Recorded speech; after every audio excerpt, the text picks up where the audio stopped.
A woman who adopted 7 children and used them to make social media videos is now under arrest. To scam so many people with fake pregnancies and be a scammer overall, there's something going on with her.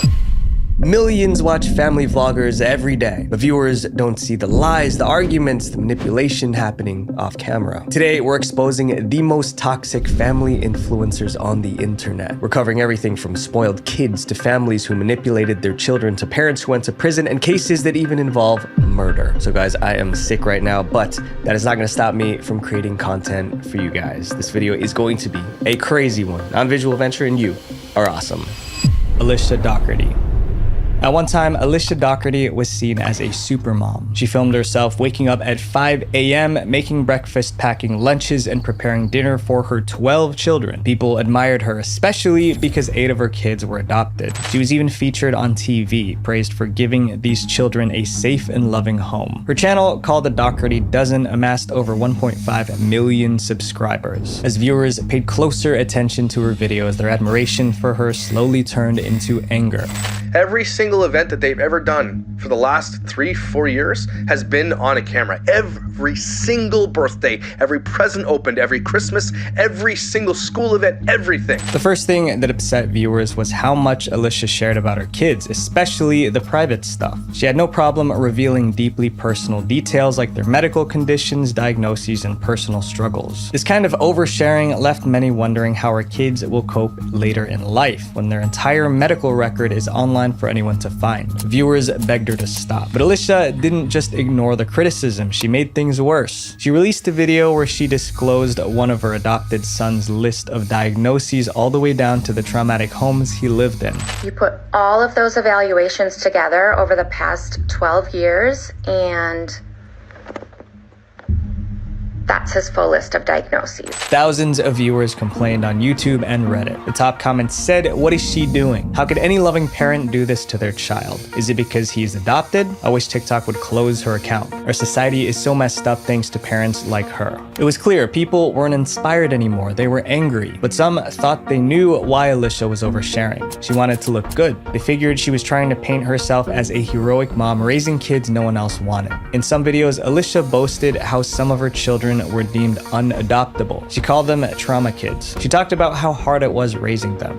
The specific behaviors that we've dealt with because of this are explosive rage, such as screaming, crying, and breaking things for hours every day, lying, stealing, food hoarding, food binging. But oversharing was just one of the things people complained about. Viewers also accused Alicia of being a shopping addict. Anyone who watches Alicia's videos knows one thing: she shops a lot. Okay, Doherty Dozen last year spent over $950,000 that we know of on camera for a bunch of junk that she's likely just gonna throw out eventually. She films herself buying mountains of fast food and blowing thousands of dollars filling up shopping carts at the grocery store. Alicia also insists on buying things in 12s because she has 12 kids, even if not all of the kids need that product. Viewers think that's just wasteful and she's teaching her kids that money is unlimited. Alicia even admitted that she didn't care whether the kids ate or not. She just wanted to film them making dinner just to have content to share. Despite the backlash, the Doherty Dozen is still going strong with over 6 million followers across social media platforms. And it doesn't seem like Alicia plans on changing anytime soon. This next kid influencer became rich and famous, but it came with a heavy price. Boram. Boram was just 6 years old, but she already had 30 million subscribers across 2 YouTube channels. And she wasn't just famous, she was rich. In 2019, Boram was allegedly making $3.1 million a month from her videos. That same year, her parents bought a 5-story building in South Korea. The building cost around $8 million US, and it all came from Boram's content. Although Boram was successful, her fans were worried about her. They felt they needed to save her from her parents. But why? Boram's early videos were simple. She did toy reviews and vlogged about her life. In one video, she cooked noodles on a mini stove and ate them on camera. But Boram's parents wanted more. More views meant more money, so Boram's content got edgier. In one video, Boram stole money from her dad's wallet. That made a lot of parents angry. They didn't want their kids picking up bad habits. In another video, Boram pretended to be pregnant by stuffing her shirt with pillows. Viewers were disturbed. They accused Boram's parents of creating content for shock value. value. And soon people were asking, was Boram just a kid having fun, or was she a cash cow? Those videos of Boram stealing and pretending to be pregnant upset a lot of people, and some of them decided to take action. In 2017, a group called Save the Children took Boram's parents to court. They argued that the videos could seriously harm Boram's mental health, and they showed Boram's controversial videos as evidence. The court took it seriously. In the end, Boram's parents were ordered to attend counseling to learn better parenting skills. They also deleted the disturbing videos and issued a public apology. Since then, Boram's content has been more family-friendly, and despite the backlash, she's still one of the richest YouTubers in South Korea. These parents took monetizing their kids to a whole new level. The Ingham family. The Ingham family started off as what seemed like your typical YouTube family vloggers. The parents, Sarah and Chris, would post videos about family outings and holidays featuring their 3 children, Isabel, Esme, and Isla. But as their channel gained more subscribers, the Inghams' videos got more and more personal, and their YouTube content took a bizarre turn when they welcomed their newborn son, Jace, to the family. In March of 2019, they posted a video titled Emotional Live Birth, Labor and Delivery. The video documents Sarah's 7-hour delivery. It features everything from her painful contractions to the physical birth of their newborn son, Jace. 8 minutes past 7.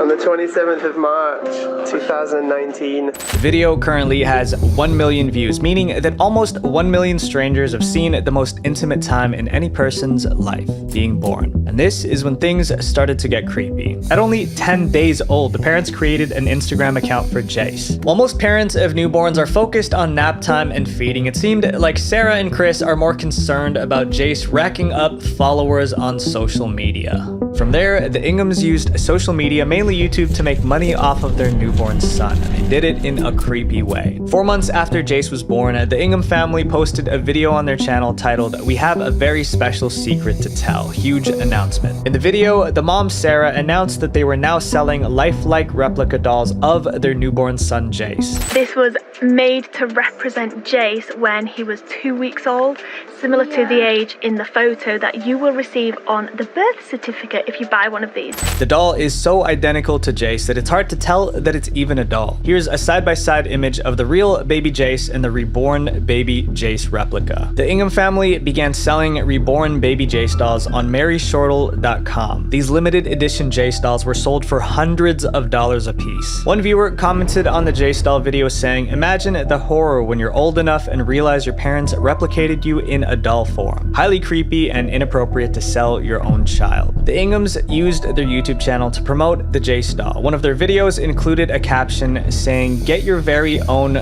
baby reborn Jace doll here," followed by a link to the Mary Shortle online store. Jace's parents acted like selling dolls of their son to strangers was a completely normal thing to do. In a BuzzFeed interview, the father, Chris, described the baby Jace dolls as a great opportunity for their fans. But who really benefited from this great opportunity? The Inghams ended up producing 250 newborn baby Jace dolls, which means the parents could have possibly gained anywhere from $73,000 to $92,000 selling replicas of their son. After receiving major backlash, Chris and Sarah Ingham posted a video titled, "This Needs to Be Said." In the video, Chris and Sarah addressed the negative comments they'd receive about the baby reborn Jace dolls. Instead of admitting that profiting from selling dolls of their son could be questionable, the parents portrayed themselves as the main victims in this situation. Some of you may already know this, but we have been the victims of some of the most severe, disgusting hate online. This next family filmed sensitive situations and called it educational content.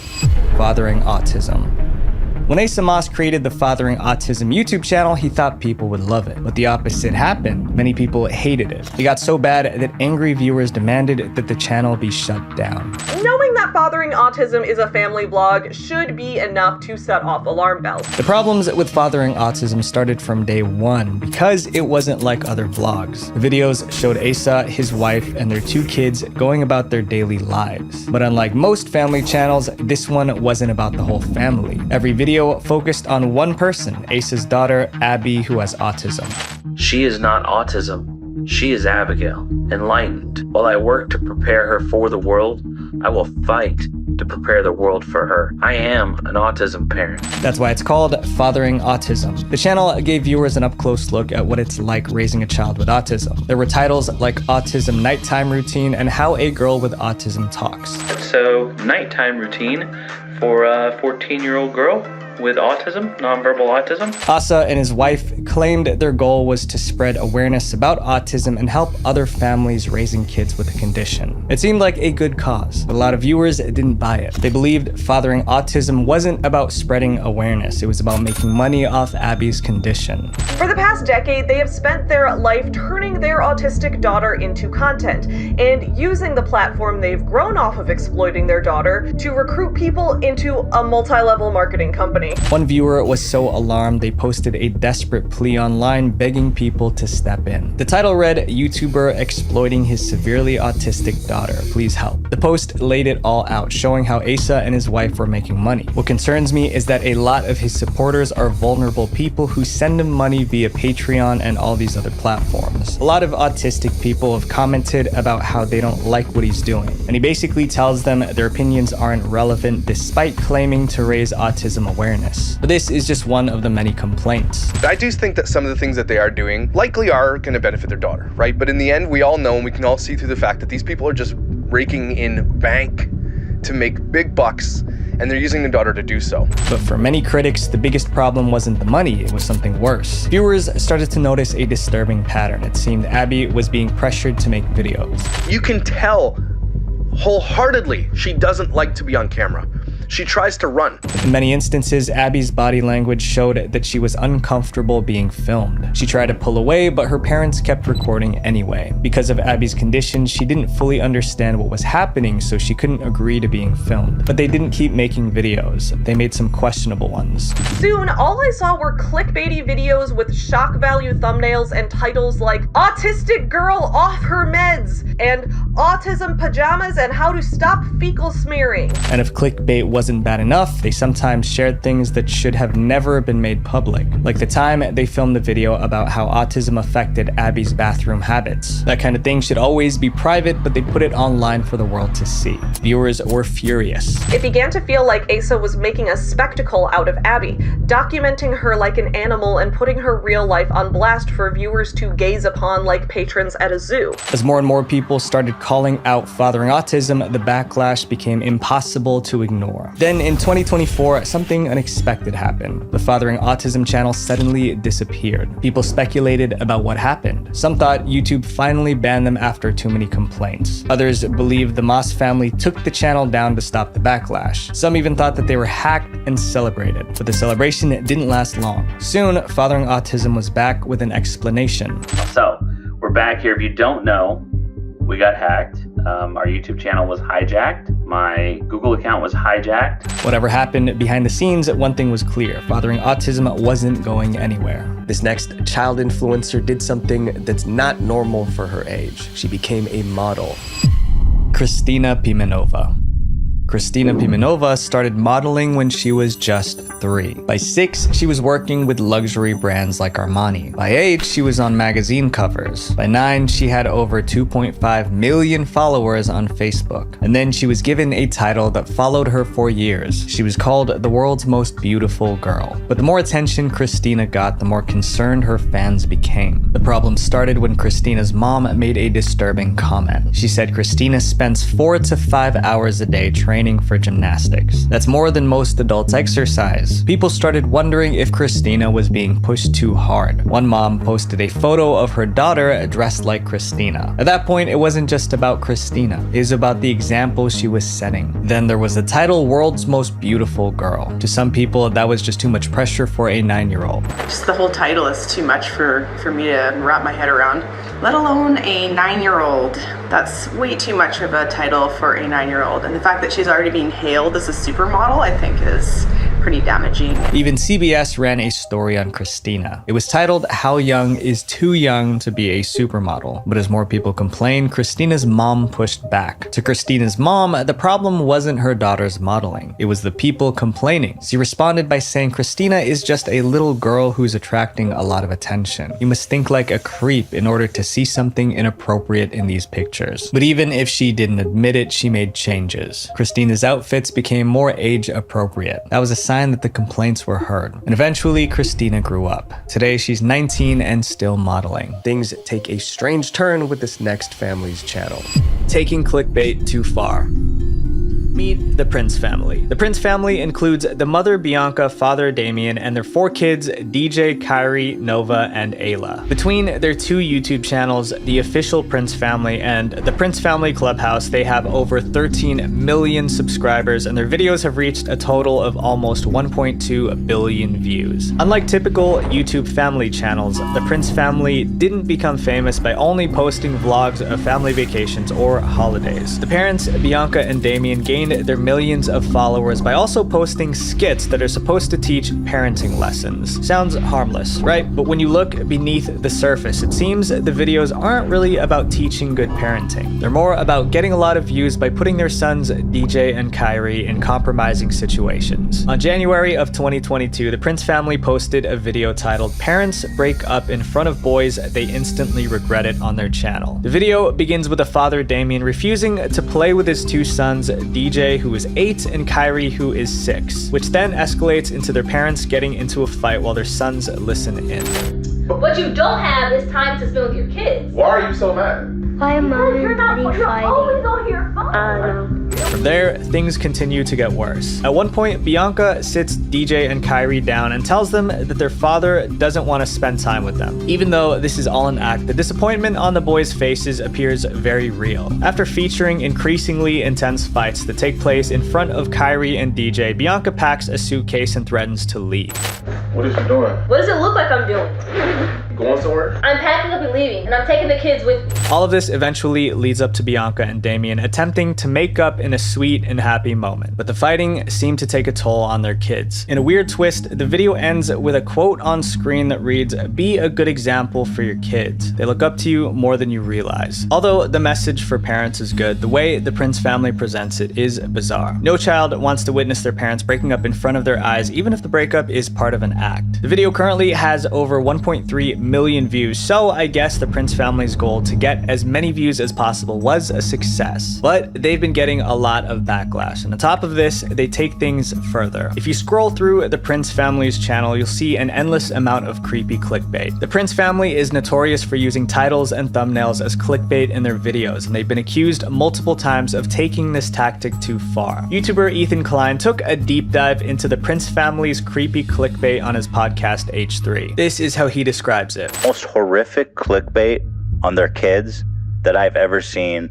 One of their creepiest thumbnails is for a video titled, "What Happened to Nova's Face? She Freaked Out." Nova is Damien and Bianca's daughter, and she was just shy of 2 years old when the video was posted. The video's thumbnail shows 2-year-old Nova with tears in her eyes and an open sore on her face, not to mention the added clickbait using worms. He took worms out of her face. That's the clickbait. You can't do that, you guys. Help me, Daddy, it says. You should be so deeply ashamed of what you're doing. What makes the situation even weirder is that the video had actually pretty much nothing to do with the thumbnail and title. The video is actually about Damien and Bianca celebrating hitting 8 million subscribers on YouTube and donating clothes to Goodwill. There were no worms involved, and the massive wound on Nova's face is actually just a scratch that was featured for less than a minute. Nova, why you scratch your face up for it? It doesn't hurt? Yeah. Are you excited about hitting 8 million family members? After receiving backlash, the Prince family eventually replaced the thumbnail featuring Nova. But the Prince family seems to still be pushing boundaries. What happens when a mom becomes a control freak? This next chapter answers that.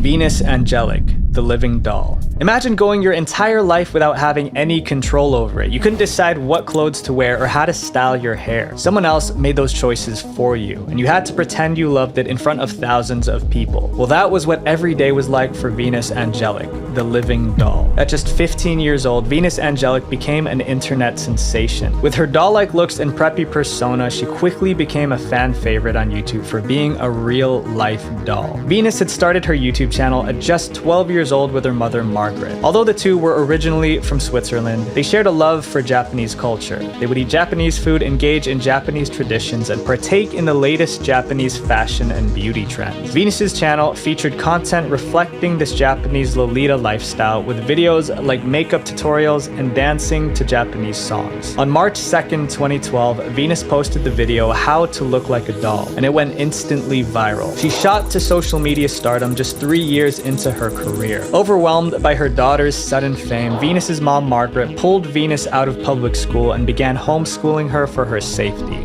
The two grew even closer, but for Venus, this wasn't a good thing. With Venus spending most of her time at home, she became closed off from the rest of the world. As her subscriber count kept climbing, her mother, Margaret, started becoming more involved with the channel. She not only began to respond to comments on Venus's YouTube channel, but even launched her own YouTube channel where she would upload content featuring Venus. With Margaret's ever-growing presence on Venus's channel, fans began to wonder who was actually running the show. Was it Venus, the girl we see in front of the camera, or was it her mother, Margaret, orchestrating things from behind the scenes? Venus and her mother would go on to make several television appearances. The two did an interview at Daybreak in London on April 4th, 2012, which exposed Venus's doll-like persona to a much wider audience. In the interview, people began to notice Venus displaying some strange behavior. She kept a blank expression on her face for the majority of the interview and seemed to be replying with rehearsed answers. When Venus wasn't speaking, she sat there rigidly with no emotion on her face. Viewers began to suspect that Margaret was using Venus for views and internet fame. As the years went on, Venus maintained her doll-like childish persona. It seemed like she was aging, but not actually growing up. Fans became concerned with Venus's stunt immaturity, fearing something was going on off camera. And they were right. Venus's channel kept growing, and with a guest spot on TLC's My Strange Addiction, things seemed to be going well for her. But then, in 2014, her life took an unexpected turn. Venus fell in love. She met Manaki, who was a longtime fan of hers, and the two instantly clicked. Manaki started making regular appearances on Venus's channel and social media, and fans were supportive of their relationship. Then suddenly, all signs of Manaki disappeared from Venus's online world. Fans were puzzled, but figured they just had a messy breakup. However, the true reason for his disappearance was more complicated than anyone could have guessed. In 2016, Venus shocked the internet when a video called How I Ran Away From Home was uploaded on her channel. In this video, Venus did a tell-all about her relationship with her mom and what happened to Manaki, and the origins of the Venus Angelic channel. She revealed that she and Manaki had not broken up and that she had run away from home due to severing ties with her mother, Margaret. Venus would go on to detail how Margaret had practically full control over her accounts, and that it was her mother's idea to create a YouTube channel in the first place.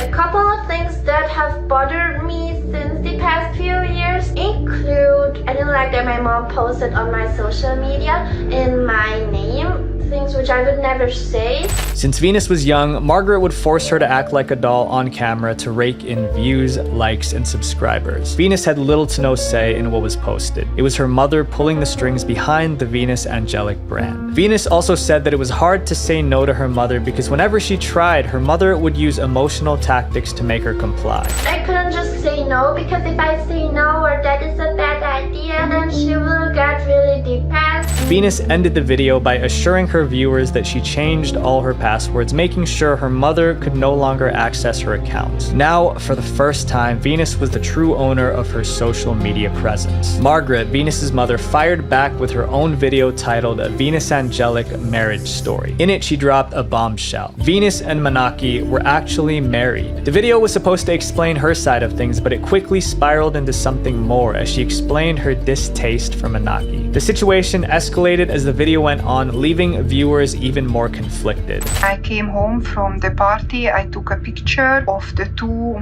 being in bed together. I took the picture to send it to her husband. It was revealed that Margaret had sent a picture of Venus with another man to Manaki. To Venus, this was an attempt to sabotage her marriage. Margaret justified it as repercussions for Venus's so-called cheating. Real story is still unclear, but this ignited an online battle between mother and daughter, leaving allowing the internet to pick sides in the unfolding drama. In an attempt to win against Venus, Margaret took extreme measures and copyright striked all of Venus's videos. This eventually got her account terminated and her content removed from the website. Margaret continued to use her own personal social media and YouTube channel to try and taint her daughter's reputation during the ban. But Venus's loyal fans were quick to defend her. They even started petitions to try and help Venus get her channel reinstated. Venus has since gotten her channel back and returned to YouTube, but fans were still worried. Despite cutting off her mother, it didn't seem like Venus's life gotten any better. In her videos, it was clear that she had lost a significant amount of weight and didn't look like she was sleeping much. Additionally, her new content even disturbed some of her longtime fans. The woman who once seemed eternally youthful was now producing content that was overtly provocative. Many fans couldn't help but wonder if the years of manipulation from her mother, along with the unending spotlight of the internet, had finally taken a toll on her well-being. Although Venus is finally free from her mother's grasp, her future remains unclear. It's a transition from a life with zero control to complete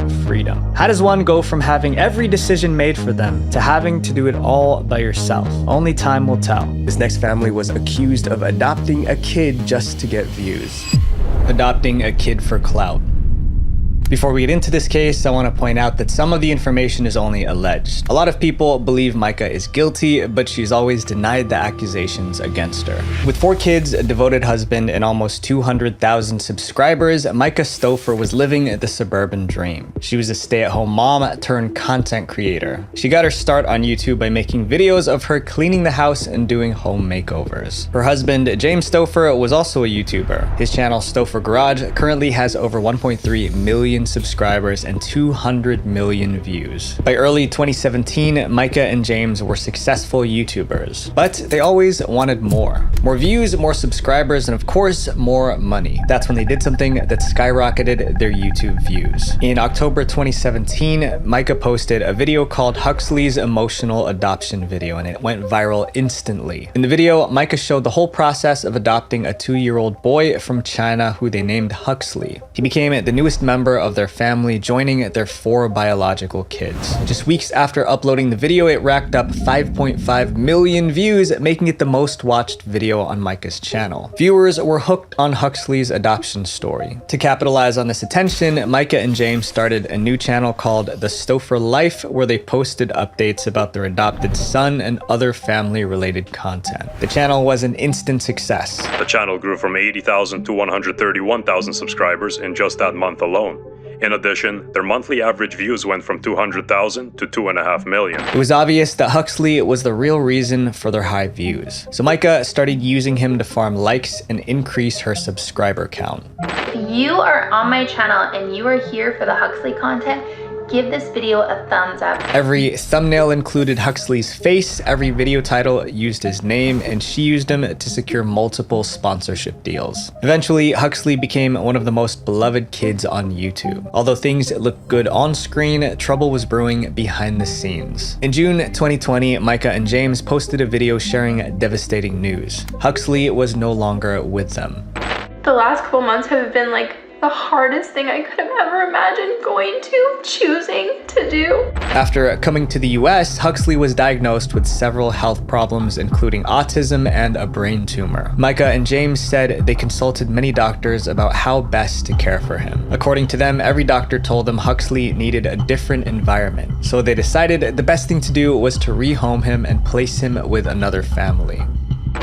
Do I feel like a failure as a mom? Like 500%. This decision caused a lot of outrage. Some subscribers accused them of abandoning their son. Others believed that since Huxley was adopted, they gave up on him quickly and wouldn't have done the same if he was their biological child. Critics pointed out how they used Huxley to rack up views. After Huxley joined the family, their channels blew up. Micah's channel went from under 200,000 subscribers to nearly 800,000. Now that their channels were successful, many viewers speculated that they didn't need him anymore.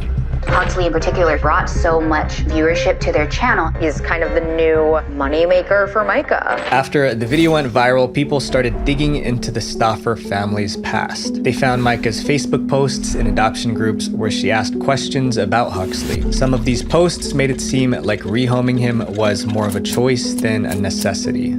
James here, this douchebag face here, hates the fact that Huxley watches him eat. This is supposed to be this kid's father. Okay, if my kid wants to watch me eat, my kids watch me take a dump. I can't get privacy. I love my kids still. This guy is a total... Angry subscribers dug up old vlog videos where Micah and James seemed frustrated with Huxley. In several videos, they scolded Huxley on camera and treated him differently from their other kids. And that's why you don't see on the vlog. He's probably having a meltdown. Are you done? He's just having a bad day.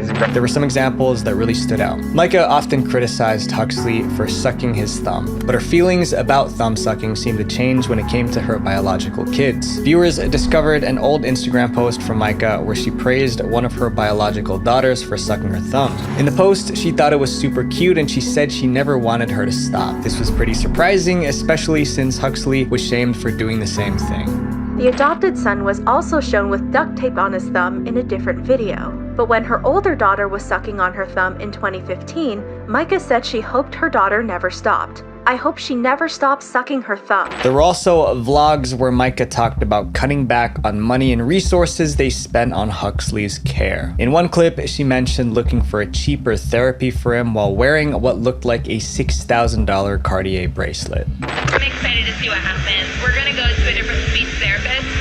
Not the one that's $500 a month, but we're gonna go to the one that's is like $70 for 30 minutes.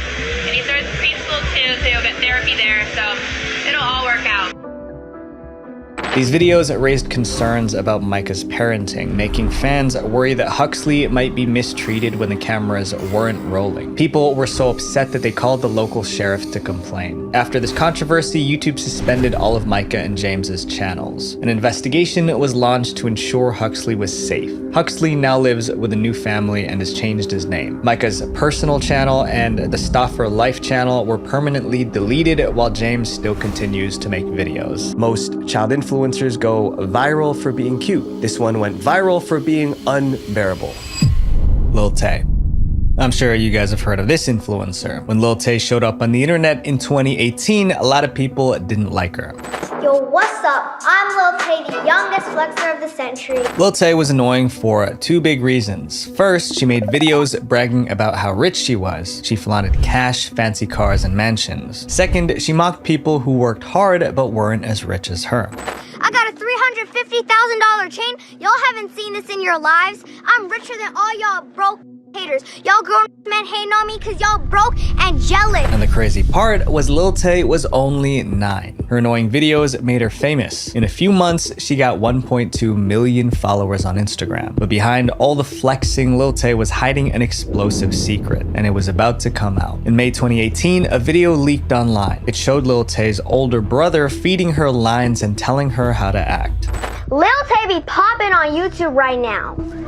You gotta be like more ignorant. You have to be like, ooh, Lil Tay out here. Wait, what did he say? You still irrelevant like I said last time.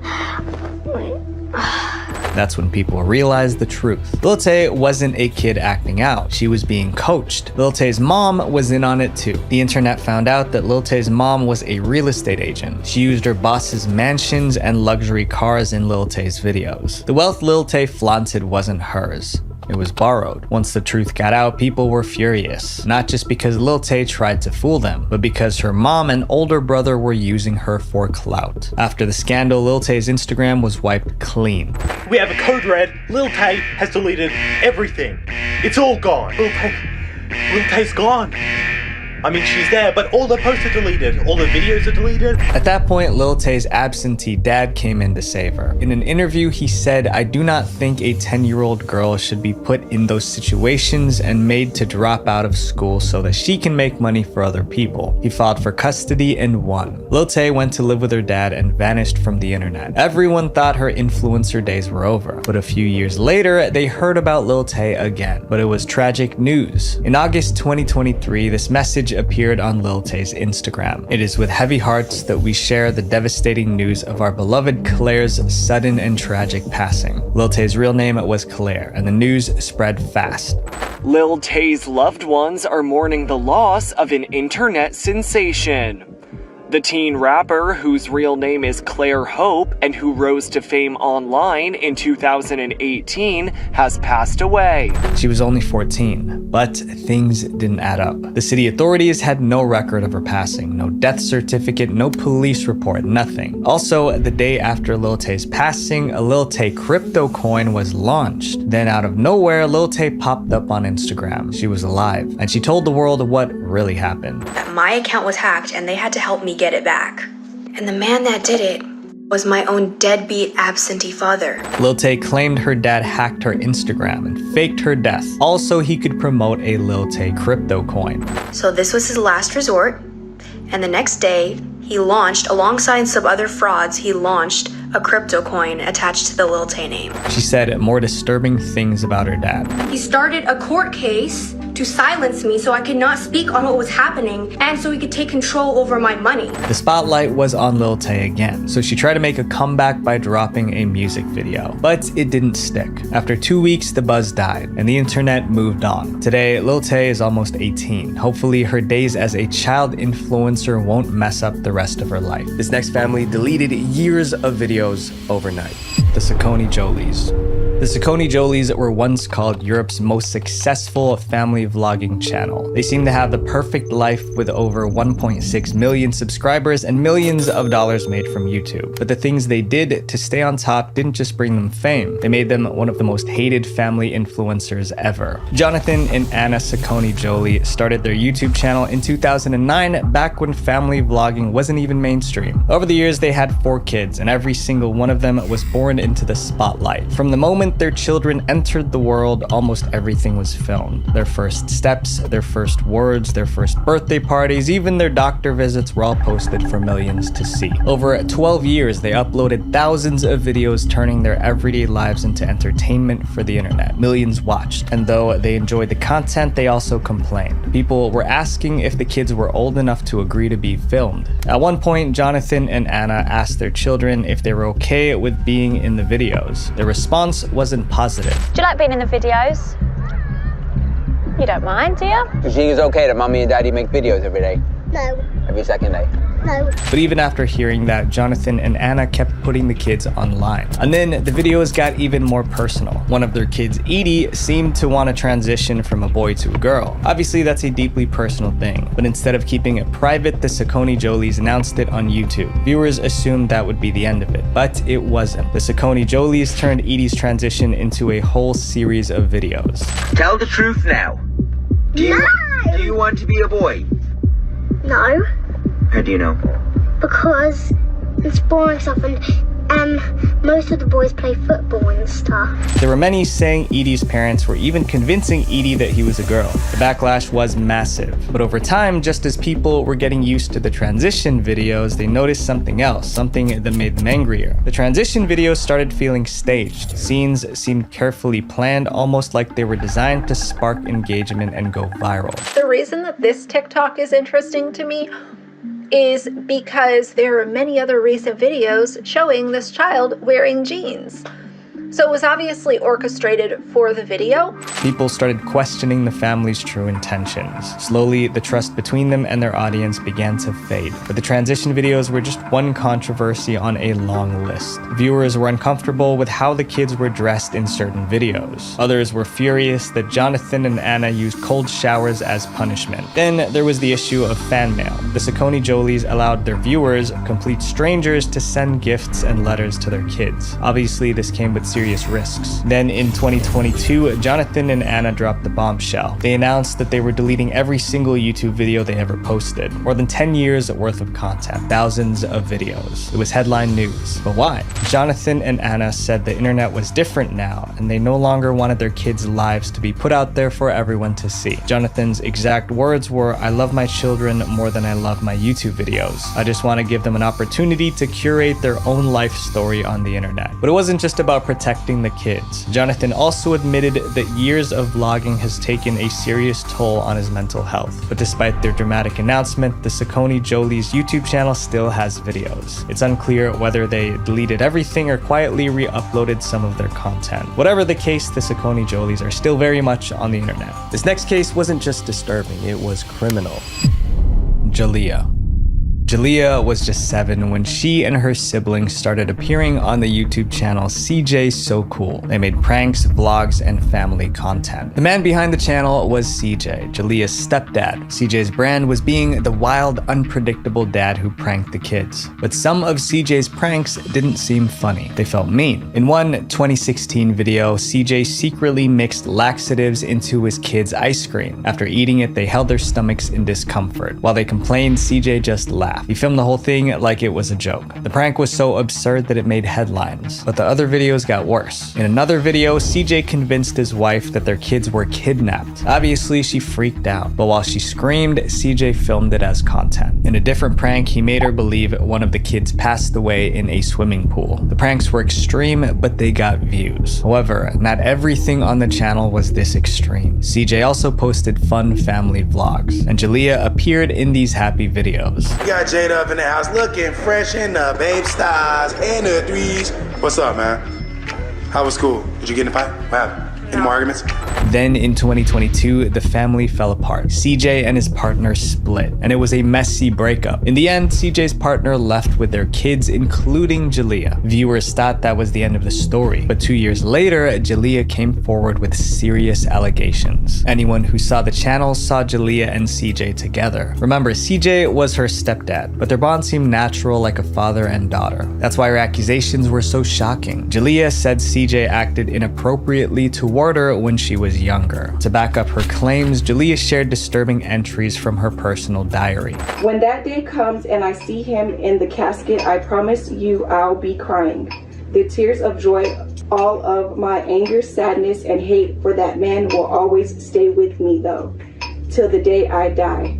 I'm just so mad at myself for letting him. But CJ denied everything. Jalea didn't back down. On Instagram, she said she wasn't a little girl anymore and that she stood by what she said. Eventually, the case went to court, but it didn't go far. In March 2025, CJ revealed that the charges were dropped. No one knows what truly happened. It's disturbing to think that the girl smiling in those videos could have been suffering behind the scenes. On the other hand, it's just as terrible to think it could have all been made up. These next influencers had everything and then they lost it all. The Ace family.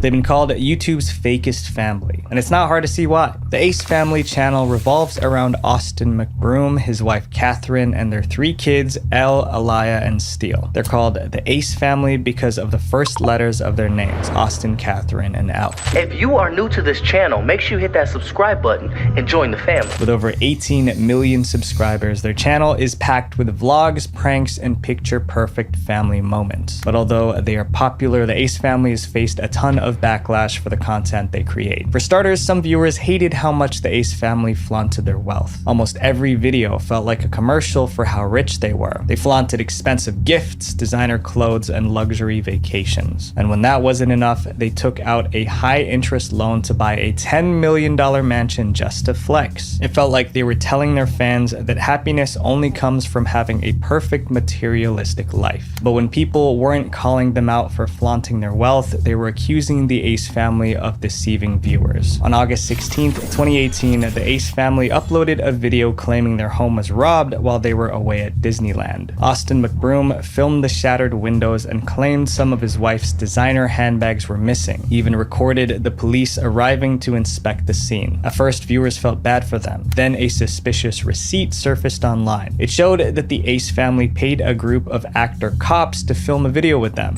Also, this officer, who seems more than happy to be in this vlog, looks somewhat similar to Officer Auriel, a fake policeman you can hire from Cop Shop LA. Viewers also pointed out that many electronics and luxury goods weren't stolen, which didn't make sense. Suddenly, people started asking, was the whole robbery staged? Of course, the Ace family denied everything. People made up a receipt that we paid actor cops. Yeah, I saw that. Like, they literally made it up. They typed it out, made it up, and the fact that it was just typed up very professional, they thought it was real. Eventually, the drama faded, but another problem was about to hit the Ace family. This time, it was all about money. In June 2021, Austin was accused of being a scammer. He organized a YouTubers versus TikTokers boxing event. The winner was supposed to walk away with a $1 million prize. However, after the event, many participants complained that they were never paid. A few months later, the Ace family got more bad news. In late 2021, news broke that they were being kicked out of their $10 million mansion. Despite acting like they were swimming in money, they failed to pay back the loan on their mansion. Eventually, the authorities took it away. Through all the financial scandals and bad press, the Ace family still presented themselves as a tight-knit, picture-perfect family. But even that didn't last. Austin and Catherine McBroom, the couple behind the wildly popular Ace Family YouTube channel, have broken up after nearly a decade together and 7 years of marriage. The reason for the split wasn't clear, but Catherine explained in an Instagram post that she and Austin agreed to divorce due to irreconcilable differences. Viewers felt betrayed when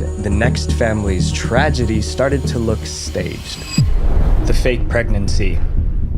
Sam and Nia were one of the first couples to create a YouTube channel together. Their channel's name was simple, Sam and Nia. Since March 2007, they've uploaded more than 2,700 videos showing off their marriage and family life. But in 2015, after 8 years on YouTube, Sam and Nia's subscribers began to turn on them. And it was all because of a series of questionable videos the couple posted. On August 5th, 2015, Sam uploaded a video called Husband Shocks Wife with Pregnancy Announcement. At first, it seemed like an exciting moment. You'd think a YouTube couple sharing their pregnancy would get a lot of love, right? But there were a lot of things wrong with the video. First, the whole idea itself was off. Nia, the wife, never actually took a pregnancy test. Sam, the husband, thought Nia might be pregnant, so he secretly bought a pregnancy test for her. Then he waited for Nia to use the bathroom. Sam then dipped the test into the toilet. The test came back positive, but Nia had no idea it was even happening. Sam then filmed his wife's reaction when he surprised her with the news that she was pregnant. Did you get a dropper out of the toilet? No, you didn't. I did. No way. Are you serious right now? No way. The couple was excited that they were having another baby, but the reactions from viewers weren't so positive. Many people criticized Sam for conducting a pregnancy test without Nia's consent. Others were skeptical about how valid a pregnancy test from a toilet bowl could be since Nia didn't take another test herself. The whole thing blew up, dividing the YouTube community into those that believed the couple and those that didn't. News outlets contacted doctors to see if the test results were legit, and many doctors said it was not. To defend Sam and Nia, their pregnant fans started posting videos of themselves doing the same thing. They would use their toilet bowls for the pregnancy test and show positive test results to the camera to prove that Sam and Nia were telling the truth. But it wasn't the pregnancy test drama that upset subscribers the most. It was a video posted 3 days later called "Our Baby Had a Heartbeat That Really Hit a Nerve." I told Nia, I said, Nia, God's ready to use us in a huge way. We were so happy.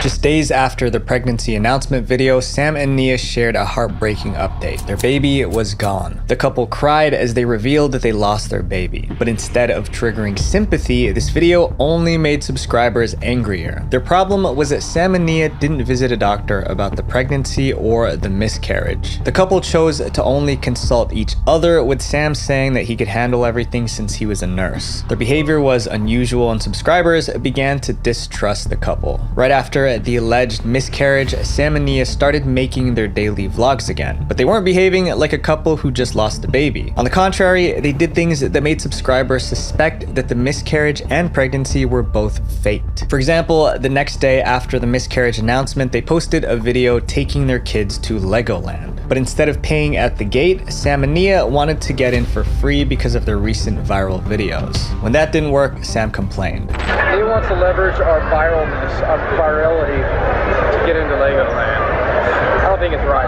No, sorry guys. He didn't recognize the video. Now we got a bunch of disappointed kids.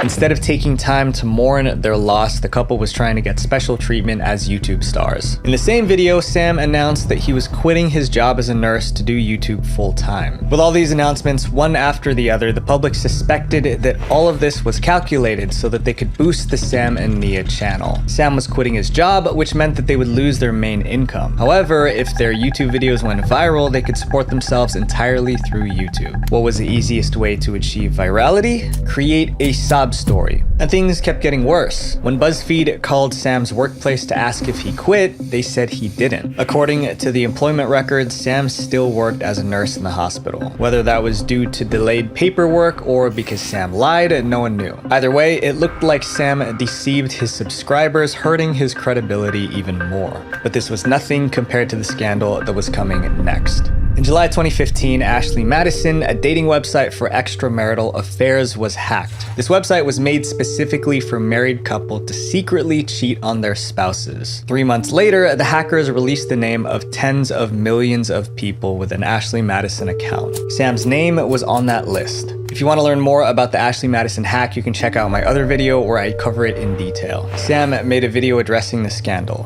As you may have seen, my name has been associated with an Ashley Madison account, a website made for spouses who want to have an affair. I'm here to clarify some of this with you guys because I owe it to you. I did make the account. Even though Sam admitted he was on the cheating site, Nia decided to forgive him. The couple stayed together, making content and raising their kids as if nothing happened. Their fans, however, weren't ready to forgive. Sam and Nia acted like a perfect Christian couple, but if Sam was cheating on his wife, then they were hypocrites. With their pregnancy scandal still fresh, Sam and Nia's reputations were damaged. A few weeks later, Sam got into a fight with vloggers who were liking tweets about Sam and Nia's pregnancy and cheating scandals. The fight took place at a vloggers convention organized by YouTube. Sam and Nia were instantly kicked out of the event. Well, we just got kicked out of Vlogger Fair, guys. Nia's really upset with me. So is a couple other people. I made a really stupid, rash decision while we were hanging out in the lounge. The next month, their YouTube channel was banned. This was probably because of the fight at the YouTube event and people reporting them for their controversial videos. The channel was eventually unbanned, but faced demonetization issues for a while. Sam and Nia have returned to regular uploads now, but there are still people who believe that they shouldn't have a platform. This next family was accused of exploiting illness for views. The LeBrant family. I know we've covered this family before, but they're definitely one of the most hated, so I gotta put it in. The LeBrant fam is very popular with nearly 13 million subscribers and over 4.6 billion views. It makes them one of the internet's most watched family influencers. To put their success into perspective, their channel reportedly makes around $5.5 million in advertising revenue every year. The family consists of Cole and Savannah LeBrant and their 5 kids. At first, they stayed away from drama, creating wholesome Christian content. But recently, the LeBrants have been caught in multiple scandals, and every single one was because of something they did. One of the biggest complaints was how much the LeBrants used inappropriate clickbait, basically tricking their audience into watching their videos. And I know as YouTubers, we want to create bright, interesting thumbnails to get a click, but they went overboard. Take 2018, for example. That year, wildfires were ripping through communities in California, forcing thousands of people to evacuate their homes. But the LeBrants saw it as content. They made a video titled, "We Left Our House Because of Fires in California," with a thumbnail that made it seem like they were in big trouble. But when viewers actually watched the video, they realized the truth. The LeBrants were in no real danger. They weren't required to evacuate, they simply chose to leave. I'm just doing this just in case if we do have to evacuate or our home gets burned down, we have it. Our home's still here. Meanwhile, actual families were losing everything. The LeBrants were blasted by thousands using a real tragedy to get views. But somehow in 2021, they pulled the same stunt again, this time with something even more serious. In August of that year, the LeBrants released a video titled, "She Got Diagnosed with Cancer." The thumbnail made it seem like one of their own children was unwell. Millions of fans who genuinely cared about the LeBrant family clicked to watch. But after watching for a few minutes, they realized they were fooled. The video was actually about the LeBrants visiting children with cancer. None of the LeBrant kids were actually ill. People were furious. They tweeted angry comments like, "The LeBrant family has been losing my respect for a while," but they really crossed the line with this one. How dare they use childhood cancer as clickbait and spend the first 10 minutes talking like one of their kids has cancer. This is disgusting. People even made more videos just to complain. Eventually, the LeBrants changed the thumbnail to one that didn't mislead viewers. Fans assumed the LeBrants learned their lesson, no more clickbait, just wholesome content. But the controversies never end. The LeBrants' pattern of controversial, clickbaity content continued, this time at their child's expense. Remember when they pranked their oldest child by saying that, they basically have to like get rid of her dog. Remember that cruel, quote, joke that they wanted to play on her? The most recent controversy was when they launched a new app called Bear Fruit. It's marketed as a community platform for Christian families. That's it, like that's it too, and like there's a lot down here, and like we're also giving away $10,000 cash. But just days after the launch, the LeBrants were accused of stealing the idea from another family they used to work with. These scandals have cost them. Over time, they lost goodwill and a lot of subscribers. In the past year, the LeBrant family channel has lost hundreds of thousands of subs. The LeBrants are still vlogging, and viewers are watching to see if they'll stay true to their family-friendly image or spark more controversy. These next influencers divided the internet. Half felt sympathy, the other half was furious. Della Vlogs. When Della Vlogs first started, it was a couples vlog. Dallin and Bella filmed their life, just a fun, goofy couple making videos together. That's why the channel's called Della Vlogs, a mix of Dallin and Bella. Fans adored their picture-perfect love story. Eventually, they got married, but as their content shifted from couple vlogs to family vlogs, things started to change. That's when the problems began. After marriage, Dallin and Bella spent 5 years trying to have a baby, but it just wasn't happening. They opened up about their struggles in video after video, hoping to connect with others going through a similar situation. Eventually, they decided to adopt, but the way they went about it was very unusual. Especially since they tried to get a baby from the internet. Mind you, they started their videos by saying like, if you have a baby, and they went on a podcast, if you have a baby, we will adopt that baby. Then something amazing happened. A pregnant woman who saw their vlogs reached out. She was expecting twins and offered to let Dallin and Bella adopt her babies. When they continued talking over text, the woman encouraged them to get the nursery ready with everything they would need for the arrival of the twins. It felt like a dream come true, but the story wouldn't end well. In May 2023, Dallin and Bella made a sad video. They revealed they were victims of an adoption scam. It turns out that the woman who promised them twins was never pregnant. She made up the entire story. Tearing up, Dallin and Bella explained what happened. We started talking to this female, and the messages that she would send us and the texts that were going back and forth just seemed so perfect. We actually confirmed with other people near her, people that are close to her, people that she works with, that she is not pregnant. And they weren't the only ones. Other families have also been tricked by the same woman. At first, people felt sorry for Dallin and Bella. Their comment section was filled with support and kind words. Their video about the scam racked up 3.7 million views. But then something shifted. Instead of moving on, Dallin and Bella kept making video after video about the scam, stretching the story into multiple videos. Each video got a ton of views. And soon people started to wonder, were they sharing their pain or dragging it out to get views and make money on YouTube? Filmed all of this. Their videos were trending, millions of views. They got a ton of money from those videos, and in the end they were just like, well, we just want to do this to share awareness. Dallin and Bella made even more content about the scam. Everybody wants to know is, are we pressing charges on our scammer? Do you want to answer it? They even filmed a video about cleaning out the nursery they prepared for the twins. And with each new upload, the backlash grew louder. Being super clickbaity first about adoption, which you shouldn't do, which is disgusting, by the way. Then, just when the adoption scam drama seemed to be dying down, Dallin and Bella shocked everyone with another announcement. In July 2023, they finally adopted a baby. But with the new baby came new troubles. The adoption seemed like good news, but not everyone was convinced. Some viewers questioned how they managed to adopt so quickly. Is because they adopted a kid way faster than anybody else could, and they were being very secretive about how they did it. Others went even further, accusing them of treating the baby like a prop for content. Today, Dallin and Bella still have millions of subscribers. Many still adore them, but to others, they're influencers who will do whatever it takes to stay in the spotlight. This next family turned their kid's bedroom into one massive advertising space. Ryan Kaji. Ryan Kaji was everywhere in 2016. If you watch YouTube, you've undoubtedly seen his face. And if you're a parent with a kid who watches YouTube, Ryan of Ryan's Toys Review is a face you know really well. Ryan's videos were mostly toy reviews. He'd open a box, play with the toy, and share his thoughts. And it made him rich. Between 2016 and 2017, Ryan earned $11 million US.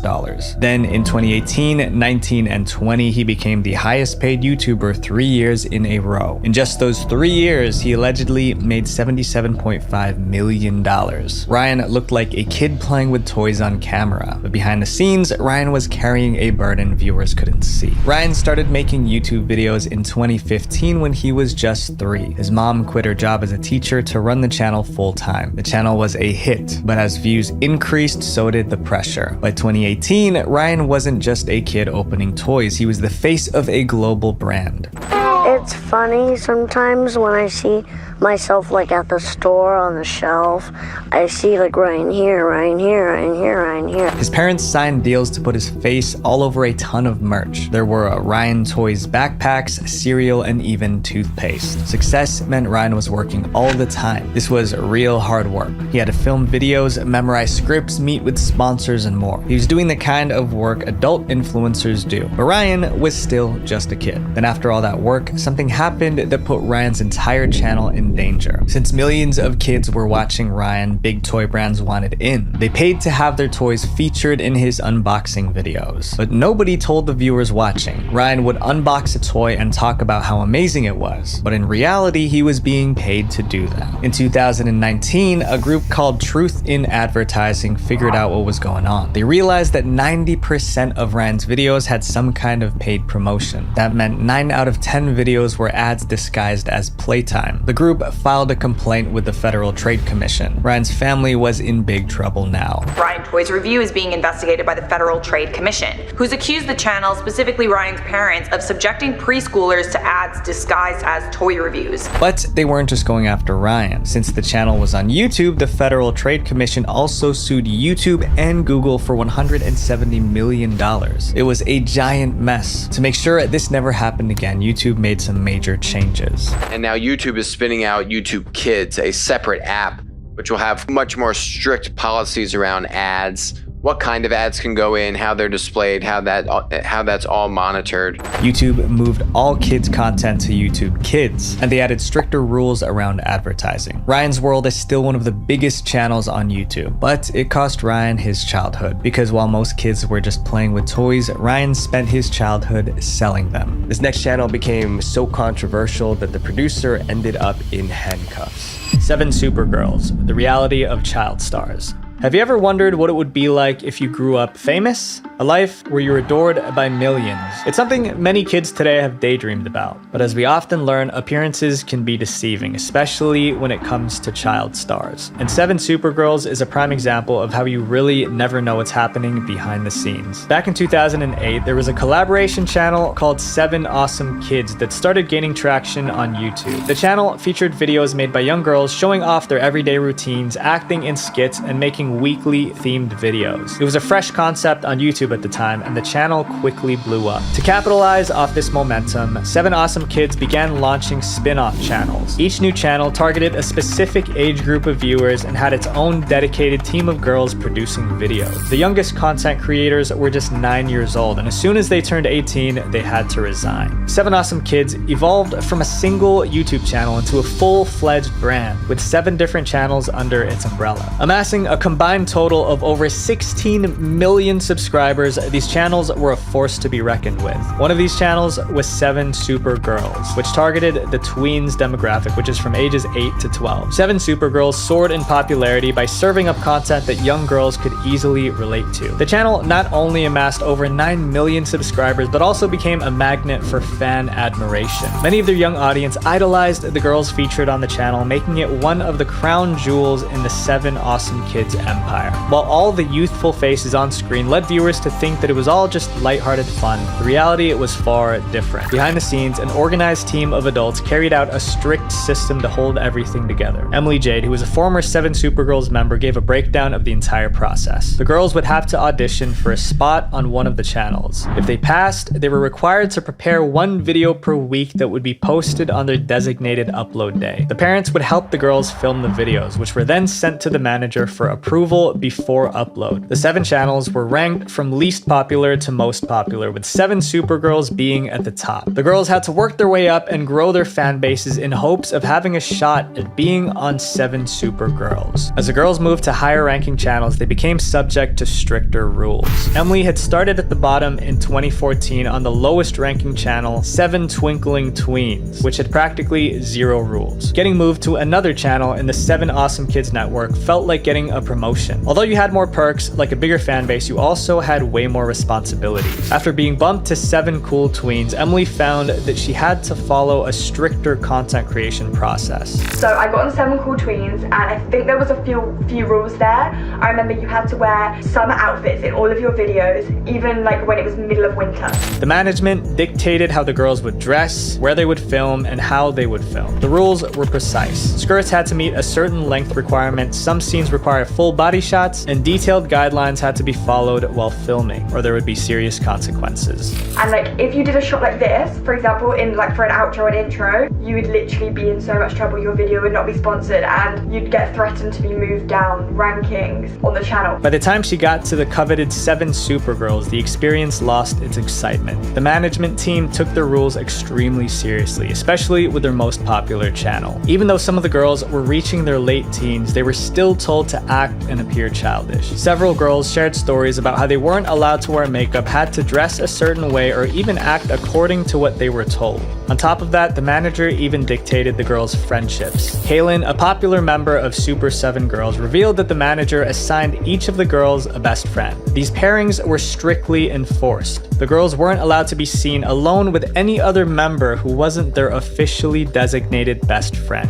And I am not being dramatic. He literally told us that if we were seen alone with any of the other girls on the channel, it would ruin everything and we would lose all of our opportunities. The manager even prohibited the girls from interacting with their real-life friends for fear of viewers seeing them with anyone that wasn't their assigned best friend. He said we could not be seen with anybody in real life, because what if the viewers thought that that person was our best friend instead of the person he assigned us with? For a group of young girls, this was an extremely harsh set of rules to have to follow, but the control didn't stop there. The manager went to great lengths to ensure that no rules were broken. In every 7 Supergirls storytime and expose, one man was always mentioned: the head of operation, Ian Rylett. According to the girls, whenever Ian was unhappy with any of the girls, he would pick up the phone and call their parents. And it wasn't just a casual conversation, it was full-blown yelling. Kaylin recounted an unsettling situation in her video where Ian, the manager, became furious over a simple act. She posted a photo of herself with her swim team friends on her personal Instagram. Ian lashed out in response, calling Kaylin's mother and yelling at her over the phone. I remember one day I posted a photo on my Instagram of me and my friends from swim team, which is a very normal thing for a high school girl to post on her Instagram, and I got a phone call, not even an hour later, of this man screaming at my mom and I saying, "You can't post things like that because what if they think that's your best friend?" This wasn't the only tactic Ian used to get the girls to follow him. Whenever he was upset, he would threaten the girls with punishments like removing them from sponsored opportunities or demoting them to lower ranking channels. But not only were the channels ranked, but the girls within them were ranked too.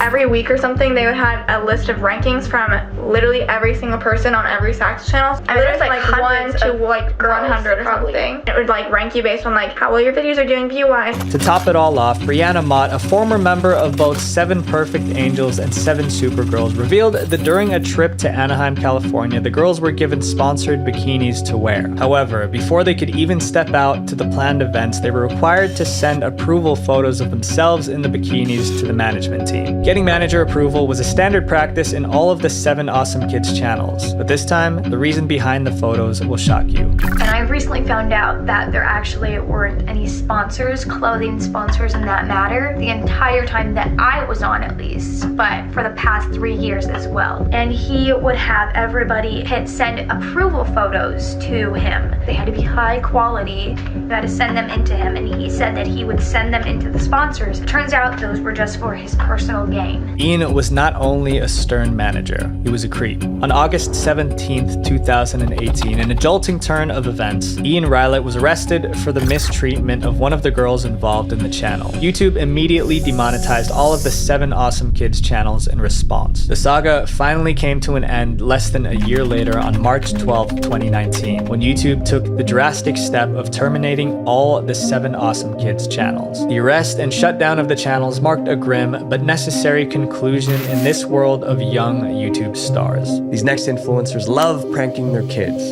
to the point that they lost them. The downfall of Daddy05. Welcome to the channel Daddy05. This family YouTube channel features the Martin family, which is made up of the father, Mark, mother, Heather, and their children, Jake, Ryan, Emma, Cody, and Alex. One thing to remember is that Heather is Cody and Emma's stepmom. The Daddy05 channel revolved around Mark and Heather pranking their kids. The pranks started innocently, involving things like Mark jumping out and scaring his kids. As the channel slowly started to gain subscribers, Mark realized that the videos where the kids had extreme reactions to his pranks gained more views. This is where things took a creepy turn. Some of their kids had more extreme reactions than others, but one kid in particular would often have meltdowns in reaction to pranks. Their 10-year-old son, Cody. Cody had been diagnosed with oppositional defiant disorder, or commonly phrased as ODD. According to the Mayo Clinic, oppositional defiance disorder includes a frequent and ongoing pattern of anger, irritability, arguing, and defiance toward parents and other authority figures. In the eyes of his parents, this made Cody the perfect pranking target. So many of Daddy05's videos involved putting Cody under extreme distress. In one of his most questionable pranks on Cody, Mark convinced Cody that they were sending him away to live with another family. Mark tells his son that their reason for sending him away is because he's really annoying. Do you not like me as a kid? I do like you as a kid, but you're really annoying. At first, Cody tries to call their bluff and insists that there's no way his family would abandon him. Cody's attitude changes though when his father begins to pack up Cody's things in a suitcase. Mark then tells Cody's brother Alex that they're putting his brother up for adoption. Alex, we're giving Cody up for adoption. Yes. And this is gonna be your room. From there, Mark makes a fake phone call to an unknown person telling them to pick Cody up. A room over that actually cared about their children would not do this. Mark eventually admits that this was all a prank and they're not putting Cody up for adoption, but at that point the damage had already been done. What's even creepier is that Mark calls this video a success. See the prank that I did on Cody that failed miserably. I mean, well, it didn't fail because it worked out. He got mad, pissed off, all that, and there was a reaction. Now this next prank is where the consequences begin. In 2017, Daddy05 uploaded a video titled Invisible Ink Prank, Epic Freakout, and it would end up being the nail in Daddy05's coffin. The plan was just for Cody's stepmom, Heather, to squirt invisible ink on his carpet, then blame him for the stain. I bought this here, invisible ink, and I'm gonna squirt it all over his carpet and start flipping out. Mark and Heather proceeded to call Cody into the room and scream at him for staining the carpet. As his father and stepmom yell at him, Cody becomes overwhelmed with emotion. His face turns bright red and he begins crying while repeatedly saying, "I didn't do that." As the tensions rise, Cody's brother Alex steps in to try to defend his brother, but backfires on Alex and they accuse him of staining the carpet. From that point, Cody and Alex are crying while their parents continue yelling at them. Mark finally reveals that this was all a prank and no one is actually in trouble. It's invisible ink, it goes away! Mark was laughing while his sons were visibly shaken up. And the video even ends like this. And don't forget to like and subscribe to Daddy05. The invisible ink prank video instantly received major backlash from the YouTube community. And the video was removed from the Daddy05 channel shortly after being posted, but that didn't stop people from continuing to raise issues with the Daddy05 channel. This looks horrible and traumatic. This then resulted in myself and others going through a bunch of their other videos to find if there were other instances of this. And we didn't have to look hard. There were multiple examples. Daddy05 was now on a lot of people's radars, including the police. The Maryland police launched an investigation into Heather and Mike Martin. They didn't have to go digging for evidence. Everything they needed was plastered all over the Daddy05 YouTube channel. In July 2017, Heather and Mike were charged by a Maryland court for the ink prank video and other similar pranks on their Daddy05 channel. But things got even worse from there. That new fallout for the YouTube family, whose extreme prank video sparked a major backlash, and TJ Holmes has new details for us. Mike and Heather ended up losing custody of Cody and their daughter Emma. Police removed the kids from the house and placed them in the custody of their biological mother, Rose Hall. When Rose was reunited with Cody and Emma, it was clear that Cody had been brainwashed by his stepmother Heather and his father Mike. He said some things that were disturbing, that he hated me, that Mike and Heather told him I threw him away like he was garbage. Cody and Emma eventually readjusted to their new home and now seem to be living happily. The same cannot be said though for Mike and Heather. The two pleaded guilty for their charges and were sentenced to 10 years probation. In light of all the controversy surrounding the channel, YouTube took down the Daddy05 channel. But that didn't stop Heather and Mike from continuing to post videos on the internet. The two created a website called family05.com. They uploaded videos to the website and charged people membership fees in order to view their content. Their mission to continue making money off videos featuring their kids was brought to an end though because they were forced to take down the website due to violating the terms of their probation. So the influencers we've covered so far are pretty controversial, but this next one is pure evil. Zakiya Duncan. Anyone who watched Zakiya Duncan's TikTok videos would have thought she was a loving mother. In early 2020, she posted happy videos of herself laughing and dancing with her kids. She even gave advice about the importance of family. Family time is the best time, huh? Yes. Family time is the best time? You love your family? Love your family. But in 2022, the world found out the truth. Zakiya wasn't a loving mom, she was a monster. Zakiya lived in Texas with her 7 kids, including 16-year-old twins, a boy and a girl. Zakiya's boyfriend, 27-year-old Jova Terrell, also lived with them. To outsiders, everything looked normal, but inside that house was a nightmare. One cold October night, the twins made a run for it. No shoes, one not wearing a shirt. It was cold outside. They were desperate. New surveillance video shows the twins going to a neighbor's home early yesterday morning, begging for help. After several rejections, a neighbor finally let them inside. When the twins explained the situation, she was speechless. They claimed they were not fed properly, locked indoors, and sometimes handcuffed, just to name a few. They needed to escape. So one night, the boy hid the key to the handcuffs in his mouth. Then they waited. The moment their mother and her boyfriend fell asleep, they unlocked the cuffs and ran to the neighbors for help. After hearing this story, the neighbor called the police, but the cops got there too late. Police soon got involved, and that's when the twins' mother and her boyfriend fled with their 5 other children, sparking that Amber Alert. But Zakiya and her boyfriend couldn't run forever. Just a few hours later, police arrested them in Baton Rouge, Louisiana. All 7 children were placed in Child Protective Services. Zakiya Duncan tricked the internet into thinking she was a loving mother, but behind the TikToks and happy videos, she was the worst family influencer ever. This next case made national headlines for a terrible reason. The infamous 8 passengers.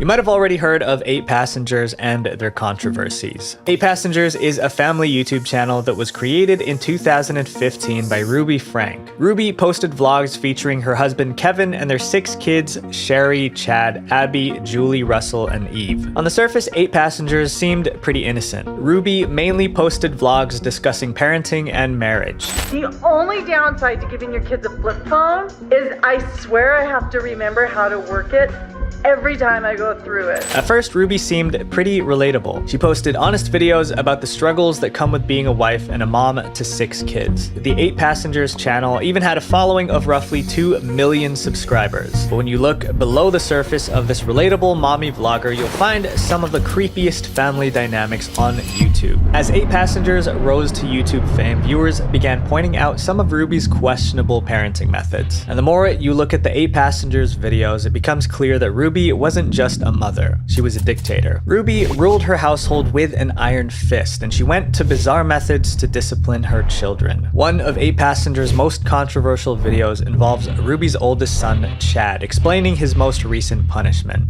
My bedroom was taken away for 7 months, and then you give it back like a couple weeks ago. I don't think our viewers know that. While Ruby creepily laughs, Chad goes on to reveal that he's been sleeping on a beanbag for months. But he must have done something pretty horrible to warrant losing his bedroom for 7 months, right? Well, this was the reason. That I woke Russell up at 2 in the morning and told him that we're going to Disneyland and he has to pack. It was a small prank where Chad made Russell think that they were going to Disneyland. I'm sure anyone who has siblings is guilty of pulling some pranks on them, but in the Frank household, they were not tolerated. Another of Ruby's most notorious videos features her ranting to the camera about her 6-year-old daughter Eve forgetting to bring her lunch to school. Eve's teacher then texted Frank asking her to drop off Eve's lunch. Ruby's response? I know that her teacher is uncomfortable with her being hungry and not having a lunch, and it would ease her discomfort if I came to the school with lunch. But Ruby had zero plans on easing anyone's discomfort. Instead, she decided to let her daughter go hungry in order to teach her a lesson. Again, Eve was only 6 years old when this took place. The video received major backlash, and viewers began commenting on the questionable lengths Ruby was going in order to teach her children a lesson. Ruby responded to their concerns with this video. Would like to cancel me, who would like to see me either burn in hell, as I have told, or disappear off the face of the earth. And I'm not going anywhere. But little did Ruby know she was going somewhere terrible. I need to introduce you to Jody Hildebrandt. Jody Hildebrandt describes herself as a life coach and licensed therapist who has 5 years of experience with treating addiction. In 2012, Jody started a company called Connections Classroom, an online-based education program that helps people overcome issues including addiction, relationship problems, and mental health struggles. If you're like me, you've had pain in your life. It could be from a divorce, work conflicts, relationship issues with children, grandchildren, spouse. Basically, people can pay to be members of Connections and receive Jody's online resources to help them deal with whatever issues they're facing. Jody teaches 3 main truths: impeccable honesty, rigorous personal responsibility, and humility. On her website, she claims if people do not learn these new truths from her, they would never be able to connect with you or others. But what does this all have to do with Ruby Frank and 8 Passengers? Well, if you look on the Connection website, you'll see Ruby listed as one of Connection's team members. Her description says she is a certified mental fitness trainer with Connections. The website also states that she provides content on Connection's social media platforms and podcasts that focus on empowering parents and children to live in truth. Ruby, who has been accused of extreme methods, joined Connections in 2022 as a parenting expert. Ruby began making regular appearances on Connection's YouTube channel. The channel featured videos of Jody and Ruby discussing and lecturing on parenting methods. I love children. I love your children. And I have a very sacred charge to help you protect them. What I'm about to tell you will make that statement by Jody feel very uncomfortable. Now, let's fast forward to 2023. On August 10th, 2023, one of Jody's neighbors placed a chilling call to 911. I just had a 12-year-old boy show up here at my front door asking for help. And he's said he just came from a neighbor's house, and we know there's been problems at this neighbor's house. That 12-year-old boy was Ruby's son, Russell, and the neighbor's house he came from belonged to Jody Hildebrandt. Jody's neighbor goes on to explain that Russell had escaped from Jody's house by crawling out of a window and appeared to be distressed, malnourished, hungry, and thirsty, with tape on his legs. From there, Utah police came knocking on Jody's door. Once they entered the house, they were horrified by what they saw. Police discovered that Ruby's daughter, 10-year-old Eve, was being held captive in Jody's home. She was also in the same horrible condition as her brother Russell. Russell and Eve were then taken to the hospital for medical evaluation. Upon further investigation, the police learned that Ruby had left her 2 children in the care of Jody for an unknown amount of time. What we do know is that Ruby was in Jody's house on multiple occasions while her children were subjected to severe mistreatment. As a result, both Rudy and Jody were arrested by Utah police on August 30th, 2023. Ruby and Jody have been charged with 6 felony counts relating to the horrible condition Russell and Eve were living in, including physical injury, starvation, and mistreatment. Both of them have pleaded not guilty and are currently being held in a Utah jail awaiting trial. Outside of jail, things continue to unravel for Jody and Ruby. Jody Hildebrandt has lost her medical license, and Ruby and her husband have temporarily lost custody of 4 of their underage children: Eve, Russell, Julie, and Abby. This next channel looked like a happy family vlog, but it was hiding a dark secret. The most evil YouTube family. In June 2012, Michelle Hobson created one of YouTube's most famous family channels. It was called Fantastic Adventures. Asia.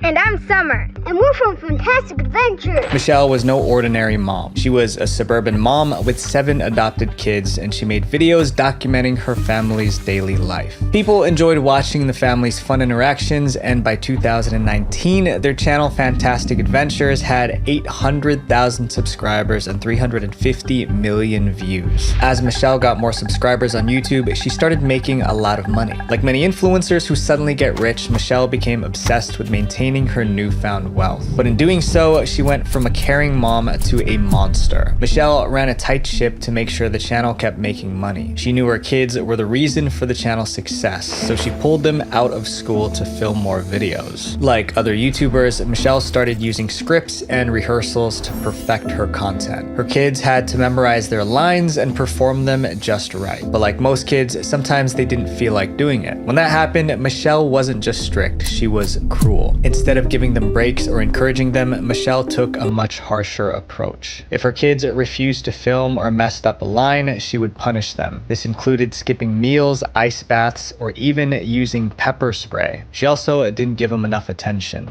She didn't wash them, she didn't keep them in clean clothing, and for the little ones, she didn't change their diapers frequently. They kept posting videos and the money kept pouring in. Michelle was on top of the world, but it wasn't long before the truth behind Fantastic Adventures was revealed. In 2017, Michelle's neighbors noticed one of her kids running around the neighborhood in a weird way. They thought something wasn't right, so they called the Arizona Department of Child Safety. When the child welfare officers showed up, Michelle managed to talk her way out of it. This was the first time Child Services was alerted. Over the years, Child Services investigated Michelle 9 times, but they never found any real proof of wrongdoing. But in 2019, Michelle finally faced the consequences of her actions. In addition to her 7 adopted kids, Michelle had other adult children, including a biological daughter named Megan. Megan saw how badly her mom treated the others. So in March 2019, Megan called the local police to report her mother. When the officers stopped by the house for a welfare check, they immediately realized that Michelle was unfit to be a mother. The kids were in terrible shape.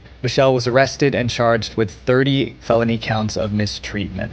A woman who adopted 7 children and used them to make social media videos is now under arrest. On March 19th, 2019, Michelle's mugshot was all over the news. Subscribers of Fantastic Adventures were shocked to find out the happy family they'd been watching was all an act. Once Michelle was arrested, YouTube immediately terminated the Fantastic Adventures channel. Michelle passed away in November 2019, just months after she was arrested. It's unclear where Michelle's kids are now, but one thing's for sure, they're no longer in the house of horrors. Viewers were so disturbed by this next influencer that they contacted Child Protective Services over and over. TikTok's worst mom. People call Ash Trevino TikTok's worst mom for a reason. She made some controversial choices, and she made them online in front of 1 million followers. This is the crazy story of Ash Trevino and why she's known as TikTok's worst mom. If you've spent time on TikTok, you've probably seen Ashley or Ash Trevino. Many people consider her the face of bad parenting, but her story didn't just start on TikTok. To understand how she got here, we need to go back to her high school years. In high school, Ashley met a boy named Israel Gress. He was her first love, but they couldn't wait. They got married before she even finished high school. She was 17, he was 19. But marriage wasn't the only thing they did quickly. They had kids just as fast. By the time she was 20, Ash had her first daughter, Haley. 3 years later, she had her second daughter, Eviana. For a while, they seemed like a normal family, but it didn't last. Ashley started to get jealous of her own daughter, Haley. She didn't like how her husband paid more attention to Haley than to her, so she lashed out.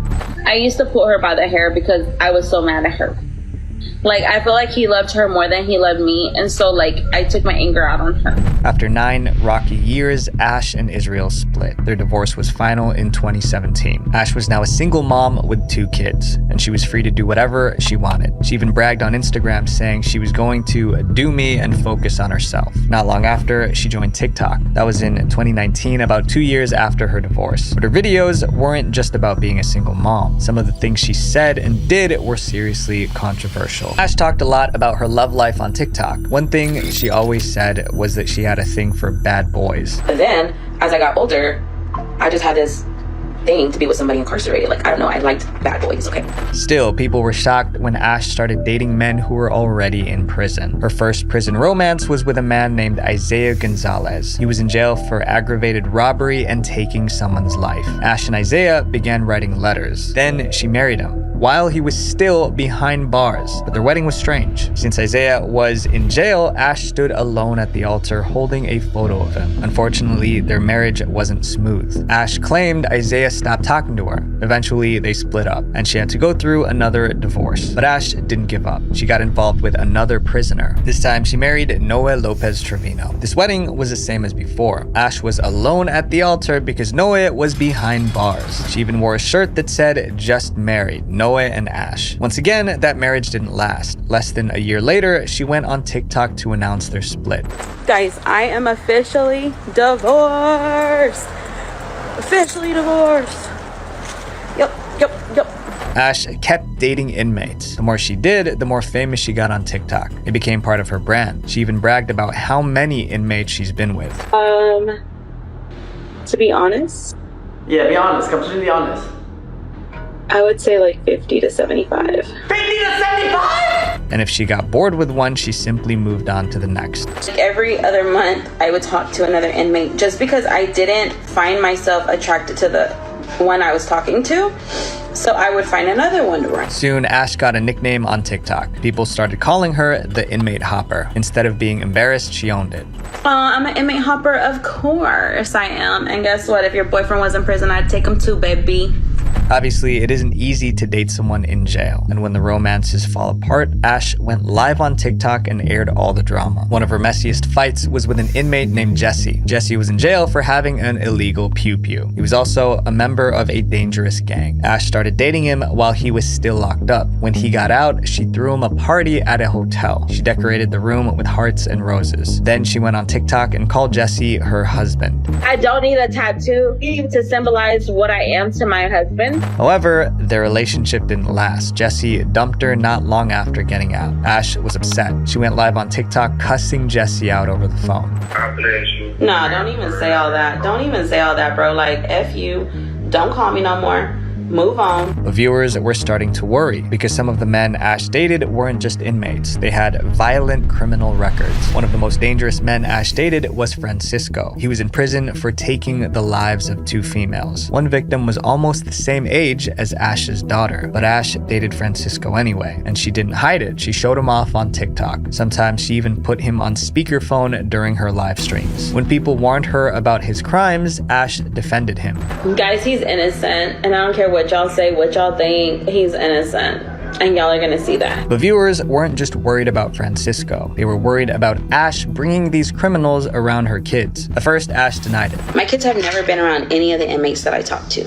However, photos on social media told a different story. One showed Ash and her kids posing with an inmate right inside a jail. In another video, Ash let it slip that her daughters spent time with another inmate after he was released. The only one that they were around, and it was in a public area, was Jesse when he came home. For Ash, dating inmates wasn't just about love. It became part of her income. Whenever she went live with one of her inmate boyfriends, viewers sent her virtual gifts. Those TikTok gifts turned into real cash. At one point, she made £10,000 in 2 hours on a live stream. That's over $10,000 in 2 hours. But even with the money rolling in, viewers kept raising red flags. They felt her choices were putting her daughters in danger. One article described her as a single mother of 2 teenage daughters who has zero interest in raising her children and who is vicariously living her adolescence in her 30s. Eventually, someone reported her to Child Protective Services. Child Protective Services, or CPS, is the agency that checks if kids are safe at home. They visited Ash's house over and over, but after looking into things, they let her keep her kids. Ash even bragged about it on TikTok. Baby, CPS has never taken my kids. Yes, I've had like 20 CPS cases. They dismissed them all. Because you know why? My kids are in good hands. She didn't lose her daughters, but that doesn't mean they weren't affected. Other kids at school knew their mom was the inmate hopper, and that caused problems. In the beginning of school, people noticed my mom, and I got like in the cafeteria a lot of stares. And so if I could, I honestly would go back to my old life, to being a nobody to people. The embarrassment got so bad that they had to start homeschooling, but the worst was yet to come. In 2023, Ash started flirting with a 19-year-old TikToker named Santos. I don't have a boyfriend. Let me call Daddy Santos. Daddy, what are you doing? I love you, puppy. But viewers thought this relationship was weird. For starters, Ash was in her 30s, Santos was 19. That's about a 17-year age gap. But that wasn't the worst part. Her teenage daughter Haley also had a crush on Santos, and the messy love triangle played out on TikTok. In one live stream, Santos was on camera with both Ash and Haley. Then he asked a question that made everyone uncomfortable. How do you feel that your mom stole your crush? Santos, how do you feel about being bald? Why would you ask her that? Why would you ask her that? Haley was standing right there. She tried to laugh it off, but it was clearly awkward. Viewers were furious. They accused Ash of stealing her daughter's crush, something no mom should do. And how everybody's saying that he was my daughter's crush, I never knew that. If I would have known that she liked him, I would have never talked to the boy. But after all the backlash, Ash continued her relationship. She kept posting videos with Santos, acting like nothing was wrong. And Santos will see everything tonight. Or when I'm in Cali. Can't wait for that later FaceTime call, you know? Huh? But like her other relationships, it didn't last. Santos dumped her. Ash went on TikTok sobbing and cussing him out. Around the same time, her daughters started acting out. For instance, Haley threatened to go public with some family secrets. My daughter said that she's gonna expose everything when she's 18, right? What is there to expose? I've been taking care of you since you were born.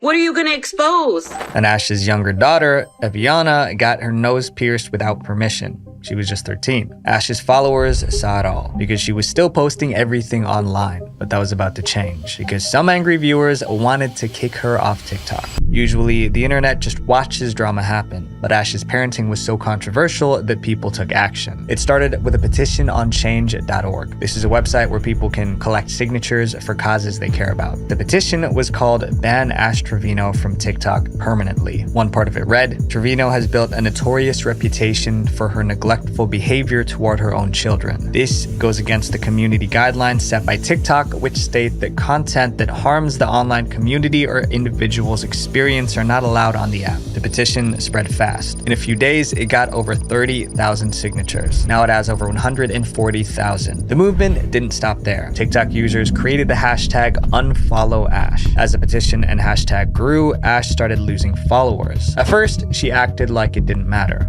300,000 people unfollow me, it's not gonna matter. Thank you, D, because I don't get paid off my followers or my views. She said it didn't affect her income. I get paid off of my subs, my gifts, and my video views. That's what I get paid on. But when more than 100,000 people unfollowed her, she couldn't laugh anymore. Her loyal fans were leaving, the pressure was building, and then TikTok finally got involved. After the petition and the backlash, TikTok decided to act. One day, Ash's TikTok account with over 1 million followers vanished. Ashley tried to spin it like it was her choice. I deleted my account with my 1.1 million followers only because I want to start over fresh. But everyone knew the truth. TikTok banned her. Luckily, Ash had a backup TikTok account. She popped back up bragging. I got my account back. Did y'all miss me? I'm back.